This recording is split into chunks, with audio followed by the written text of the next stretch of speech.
बात उस समय की है जब एक विधवा औरत खाना पकाने के लिए जंगल में लकड़ियां इकट्ठा कर रही थी। तभी उसने एक सूखी लकड़ी उठाई जिसके अंदर एक सांप का बच्चा छिपा बैठा था। इस बात से बेखबर वह औरत लकड़ियों के साथ सांप को भी अपने घर ले आई। घर पहुंचकर जैसे ही उसने लकड़ियां जमीन पर रखी, सांप बाहर निकल आया। औरत के पास एक पालतू बंदर भी था जो सांप के साथ खेलने लगा। औरत ने सांप को देखा लेकिन उसे मारा नहीं क्योंकि उसके कोई बच्चे नहीं थे। शादी के कुछ ही दिनों बाद उसके पति की मृत्यु हो गई थी और वह एक छोटी सी झोपड़ी में किसी तरह जीवन काट रही थी। उसने सांप को पालने का फैसला किया और उसे अपने बच्चे की तरह प्यार देने लगी। भूख लगने पर वह उसे गाय का दूध पिलाती। कुछ साल बीत गए और सांप बड़ा हो गया। एक दिन वह सांप एक सुंदर युवक का रूप धारण कर लेता है। तभी औरत समझ जाती है कि वह कोई साधारण सांप नहीं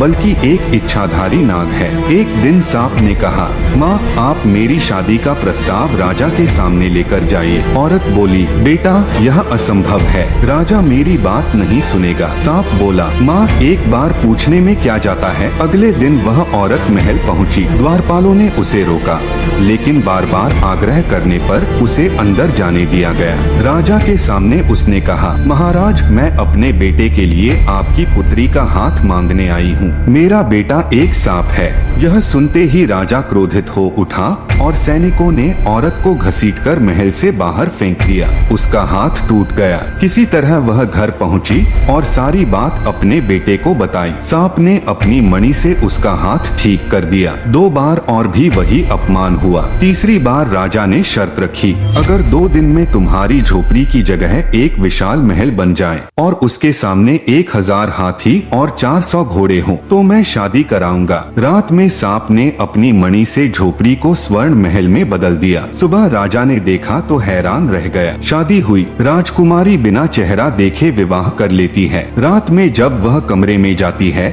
तो सांप का रूप देखकर घबरा जाती है। तभी एक दिव्य प्रकाश फैलता है और सांप एक सुंदर युवक बन जाता है। वह कहता है, मेरा नाम देव है। अगर मेरी सच्चाई किसी को बताई तो मैं हमेशा के लिए गायब हो जाऊंगा। कुछ समय बाद एक समारोह में राजकुमारी गलती से उसकी सच्चाई बता देती है। उसी क्षण देव अदृश्य हो जाता है। राजकुमारी उसे खोजने निकल पड़ती है। जंगल, पहाड़, समुद्र सब पार करती हुई वह वरुण देव तक पहुंचती है। वरुण देव बताते हैं कि देव एक चुड़ैल के कब्जे में है। वे राजकुमारी को समुद्र पार पहुंचा देते हैं। चुड़ैल दोनों को कैद कर लेती है।